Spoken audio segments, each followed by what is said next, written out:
त्वरित होकर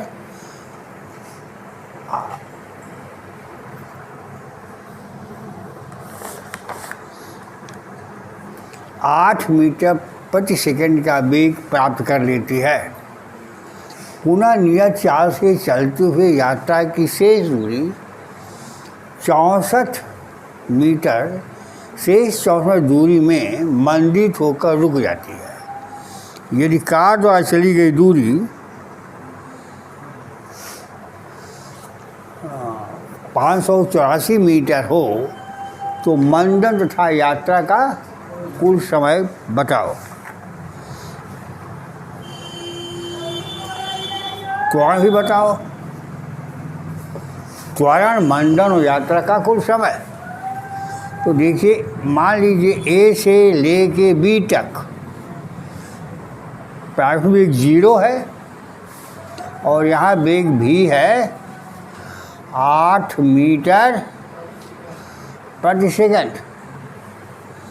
यहाँ समय t बराबर है 10 सेकंड। समय t बराबर u बराबर 0, v बराबर 8 मीटर प्रति सेकंड। 10 सेकंड में यह कार ए से बी तक पहुंच गई, वेग प्राप्त कर लिया 8 मीटर प्रति सेकंड। चली गई दूरी S1 हो गई। बी से लेके सी तक यह नियत वेग से चलती है, यह दूरी S2 मान लो। फिर सी से डी तक यात्रा की शेष दूरी 64 मीटर बचती है और ये रुक जाती है। 64 मीटर दूरी तय कर क्या हो गई, रुक गई। तो आपको निकाला पहला खंड में त्वरण,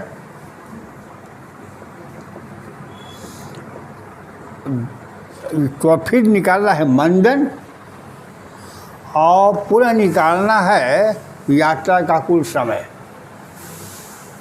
अब यहाँ पहले आप वेग निकालिए कि ए बी खंड में त्वरण बराबर ए, तो v बराबर u प्लस AT। वेग है 8 मीटर, 0 a इंटू टी 10, तो a बराबर 10.8 मीटर प्रति सेकंड स्क्वायर।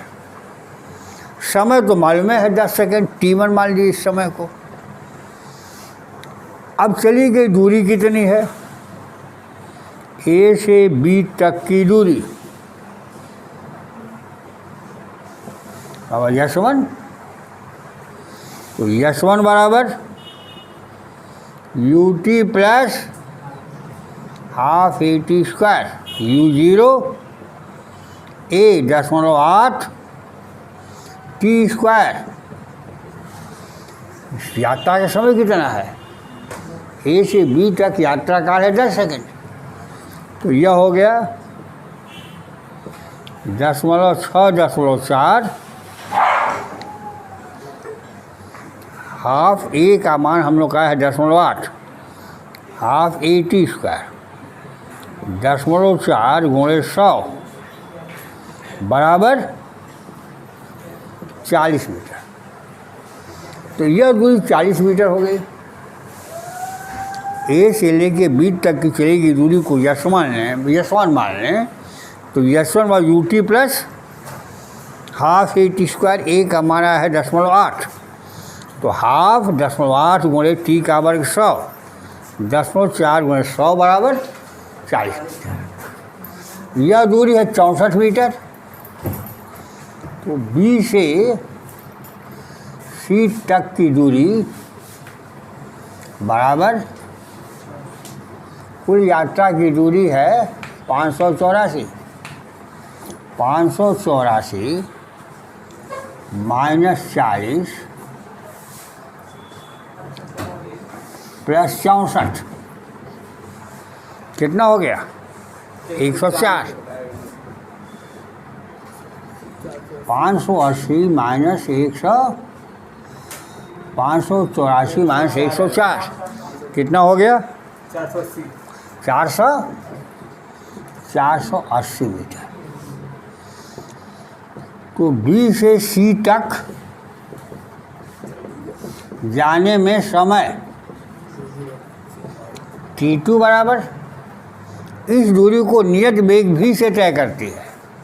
तो 480 बटा भी 8 60 सेकंड हो गया। अब सी से डी तक आकर 64 मीटर दूर तय कर रुक जाती है।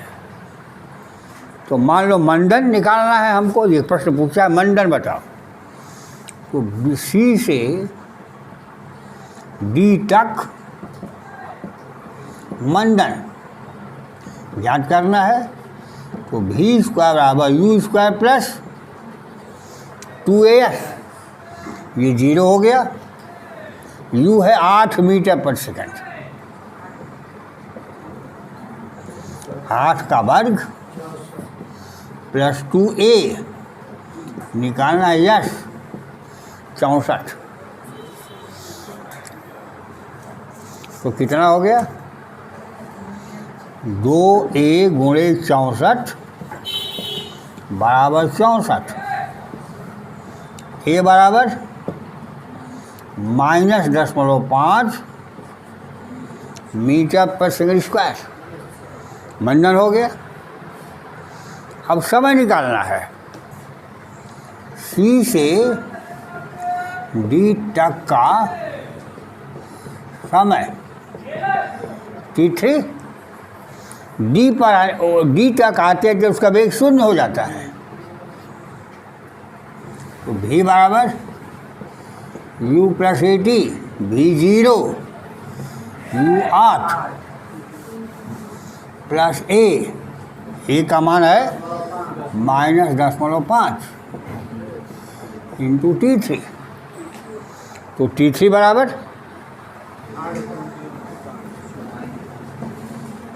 8 बटा में 0.5 कितना हो गया? 16 सेकंड। तो यात्रा का कुल समय कितना हुआ? 16 ये t3, t2 7, 16 7 76 और 10 सेकंड ये 86 सेकंड। तो यात्रा का कुल समय बराबर t बराबर t1 plus t2 plus t3 बराबर 86 सेकंड। आई बात समझ में? हाँ, एक बार फिर से देखिए प्रश्न में कहा क्या रहा है। कह रहा है कि एक व्यक्ति या एक कार ए से लेके डी तक की दूरी तय करती है। कितना किलोमीटर? 584 मीटर दूरी तय करती है। यह प्रारंभ में 10 सेकंड तक त्वरित होकर 8 मीटर पर सेकंड का वेग प्राप्त कर लेती है। 10 सेकंड तक त्वरित होकर 8 मीटर प्रति सेकंड का वेग प्राप्त करती है। इसके बाद वह कुछ दूरी तक नियत चाल से चलती है और पुनः अंतिम 64 मीटर की दूरी में वह मंदित होकर रुक जाती है। तो इस पूरी दूरी 584 को 3 भागों में बांट लीजिए। ए से बी तक यशवंत दूरी त्वरित होकर, बी से लेके सी तक नियत चाल से और सी से डी तक मंदित होकर चलने में चली गई दूरी। अब ए से बी तक का त्वरण निकालना है। अंतिम वेग दिया है, प्रारंभिक वेग 0 है।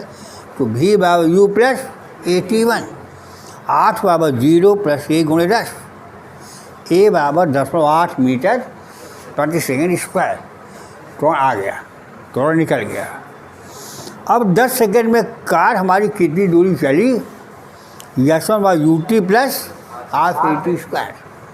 चली गई दूरी आ गई 40 मीटर। u 0 हाफ a 8 10 का वर्ग 100, तो ये 40 मीटर हुए। अब आपने ए से बी तक समय आपको दिया ही हुआ है, बी से सी तक चलने में समय निकालना है, तो चली गई दूरी बी सी का मान निकालना पड़ेगा। ए भी आ गया है 40, सी डी है 64, तो कुल बी और सी के बीच की दूरी हो गई 480। इस दूरी को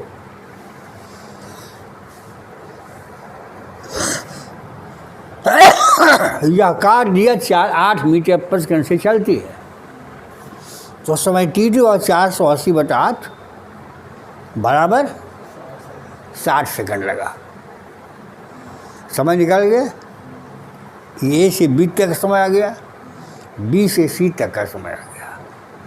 अब आपको सी से डी का मंडन निकालना है और सी से डी तक जाने में समय निकालना है।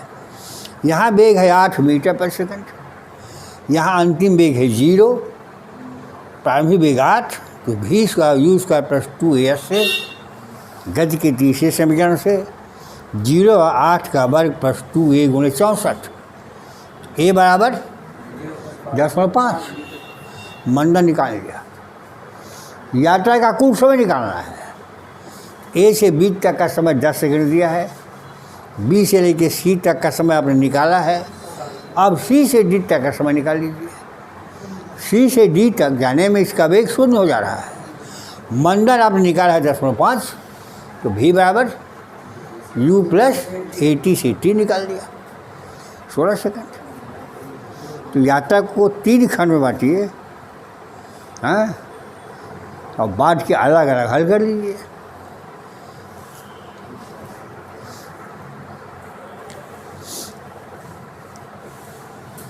जब मतलब वो पर सेकंड मतलब उसमें भी तो वृद्धि हो ही रहा होगा वेग में, हाँ, वर्ड जब लग रहा है 8 मीटर पर सेकंड, तो 10 सेकंड लग रहा है।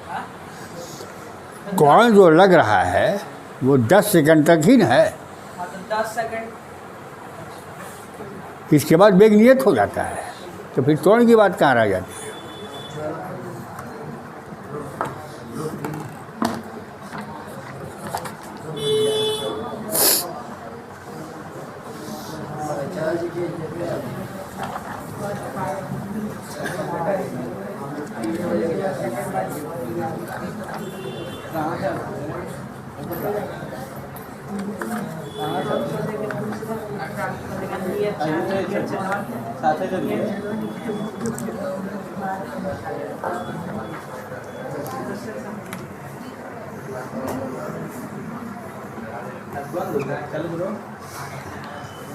एक चीज़ बना रहे हैं,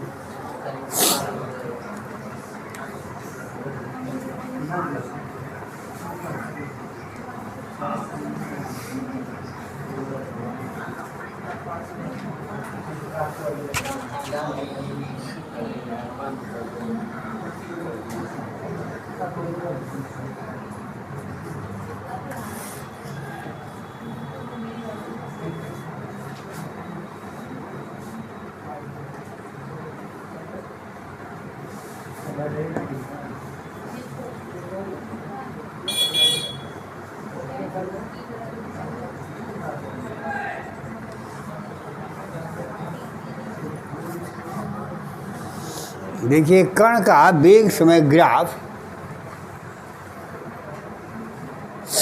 एक कण का वेग समय ग्राफ चित्र में दिया है।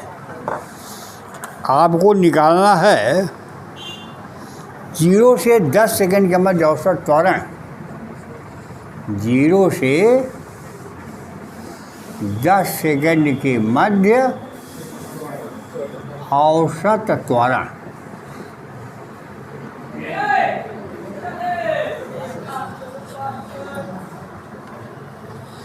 चालीस सेकंड में चली गई दूरी,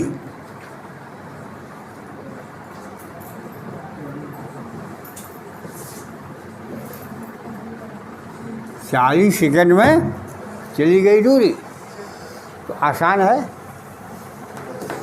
0 से लेके 10 सेकंड के मध्य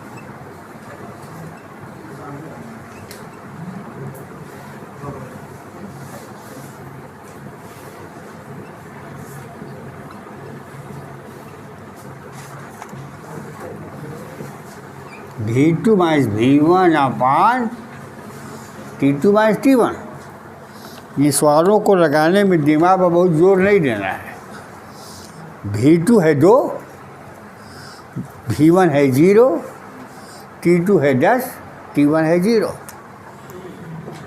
2 माइनस 0 बटा 10 माइनस 0 बराबर 10.2 मीटर पर सेकेंड स्क्वायर। 2 बटा 10 10.2। कुल चली गई दूरी आपको बताए थे कि VT ग्राफ में ग्राफ और समय अक्ष के मध्य गिरा क्षेत्रफल चली गई दूरी बताता है। तो 40 सेकंड में चली गई दूरी बराबर OAB प्लस BCD का क्षेत्रफल। OAB प्लस BCD का क्षेत्रफल। त्रिभुज के क्षेत्रफल का सूत्र मालूम होना चाहिए। आधार गुणे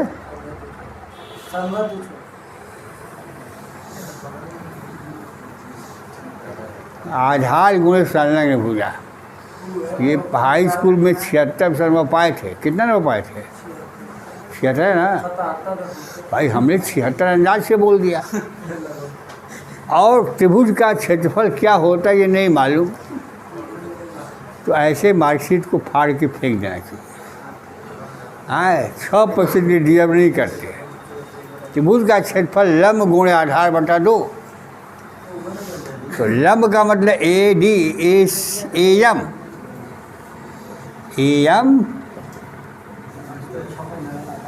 AM गुणे OB बटा 2 प्लस BCD का क्षेत्रफल। BCD का क्षेत्रफल ये होगा लंब CN प्लस गुणे BD बटा 2। ये नहीं होगा। AM OB 20 ध्यान CN 20 से 40 की बीच दूरी 20 हुई बराबर। तो कुल विस्थापन 0 हो गया। 40 सेकेंड में विस्थापन।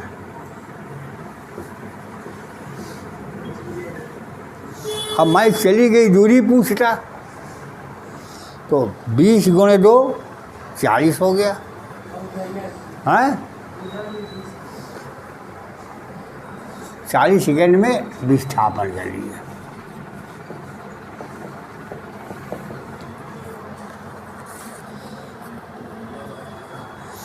अब इसके बाद ग्राफ के जो सवाल हैं उसको लगाएंगे।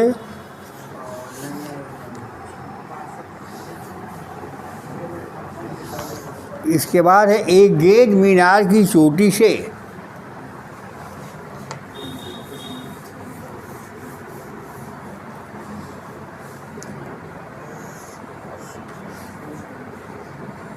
ऊर्ध्वाधर ऊपर की ओर 20 मीटर प्रति सेकंड के वेग से फेंकी जाती है।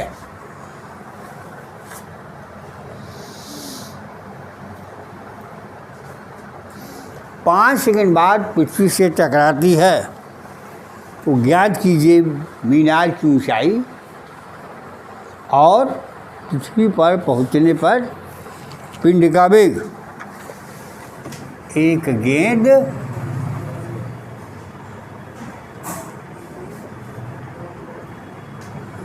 बीस मीटर प्रति सेकंड के वेग से ऊर्ध्वतः मीनार की चोटी से फेंकी जाती है।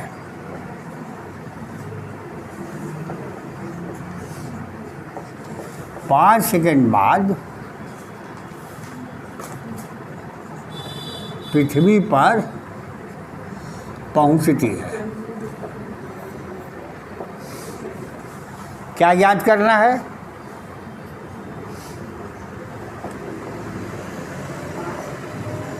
मीनार की ऊंचाई,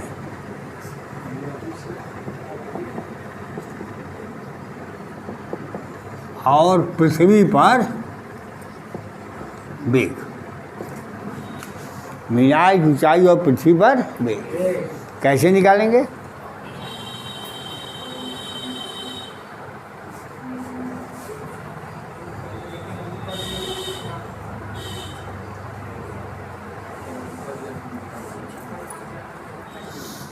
आपको बताए थे, लिखवाए हैं नोट इसका, कि किसी ऊंचाई से किसी गेंद को फेंकते हैं तो प्रक्षेपण बिंदु को ही मूल बिंदु मान लेते हैं, ऊपर की ओर की डिस्टेंस और वेग को धन लेते हैं, नीचे की ओर की डिस्टेंस और इसको ऋण लेते हैं। यदि पिंड पृथ्वी तल से 5 सेकंड बाद पहुंचता है तो 5 सेकंड बाद विस्थापन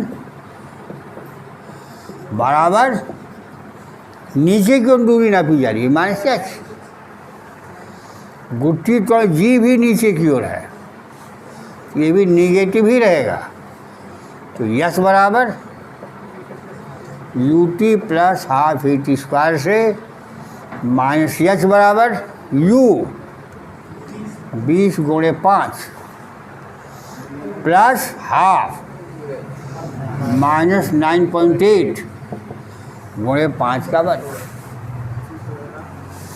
तो माइनस एच बराबर 100 माइनस 4.9 गुणे 25 बराबर 100 माइनस 25 नवा 225 22 हो गया। 25 जो कि 100 और 22 122 कितना हो गया? माइनस 22। यच बराबर 22.5 मीटर। वेग भी निकालना है। v बराबर u प्लस 80। u है 20, ये है माइनस 9.8 और t है 5।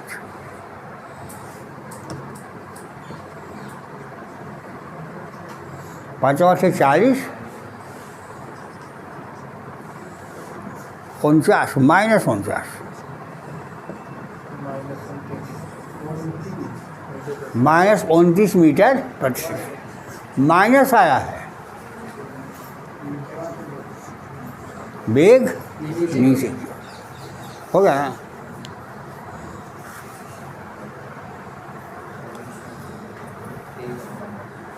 अब देखिए इस तरह से 10वां 11वां 12वां 13वां 14वां 15वां हाँ अपने से लगाइए, बाकी फिर कल देखा जाएगा।